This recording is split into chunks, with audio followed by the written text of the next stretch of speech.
Right breaking news అయితే చూస్తున్నాం. Formula ఈ కార్ రేస్ లో కేటీఆర్ చుట్టూ ఉచ్చు బిగుస్తోంది.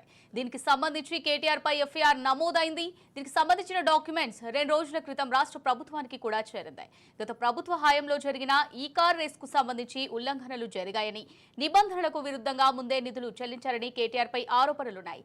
దీనిపై విచారణ చేయాలని ఎంఏయుడి అక్టోబర్లో ఏసీబీకి ఫిర్యాదు చేసింది. ఈ ఫిర్యాదులో 46 కోట్లను విదేశీ కరెన్సీ రూపంలో అనుమతి లేకుండా చెల్లించినట్టు పేర్కొన్నారు. అయితే దీంతో అప్పటి మున్సిపల్ కార్యదర్శి అరవింద్ కుమార్, అప్పటి చీఫ్ ఇంజనీర్ తో పాటు మంత్రి కేటీఆర్ పై ఎఫ్ఐఆర్ నమోదు చేయడానికి అనుమతి ఇవ్వాలని ప్రభుత్వానికి ఏసీబీ లేఖ రాసింది. ఈ నేపథ్యంలోనే 2 అధికారులపై విచారణకు అనుమతినిచ్చింది ప్రభుత్వం. అంతేకాక కేటీఆర్ పై కేసు నమోదుకు అనుమతి ఇవ్వాలని గవర్నర్ కు లేఖ రాసింది. అయితే దీనిపై న్యాయ సలహా తీసుకున్న గవర్నర్ అనుమతినిచ్చారు. గవర్నర్ నిర్ణయంతో కేటీఆర్ అరెస్టుకు రంగం సిద్ధం చేస్తున్నట్టు తెలుస్తోంది.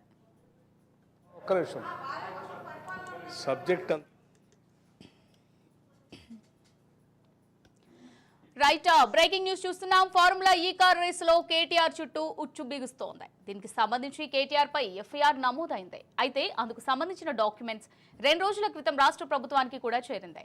గత ప్రభుత్వ హయాంలో జరిగిన ఈ కార్ రేస్ కు సంబంధించి ఉల్లంఘనలు జరిగాయని, నిబంధనలకు విరుద్ధంగా ముందే నిధులు చెల్లించారని కేటీఆర్ పై ఆరోపణలున్నాయి.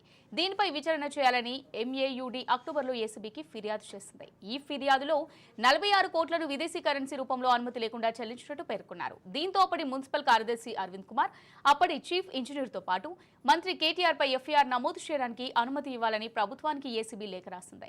ఈ నేపథ్యంలోనే 2 అధికారులపై విచారణకు అనుమతి ఇచ్చింది ప్రభుత్వం. అంతేకాక కేటీఆర్ పై కేసు నమోదుకు అనుమతి ఇవ్వాలని గవర్నర్ కు లేఖ రాసింది. అయితే దీనిపై న్యాయ సలహా తీసుకున్న గవర్నర్ అనుమతినిచ్చారు. గవర్నర్ నిర్ణయంతో కేటీఆర్ అరెస్టుకు రంగం సిద్ధం చేసినట్టు తెలుస్తోంది.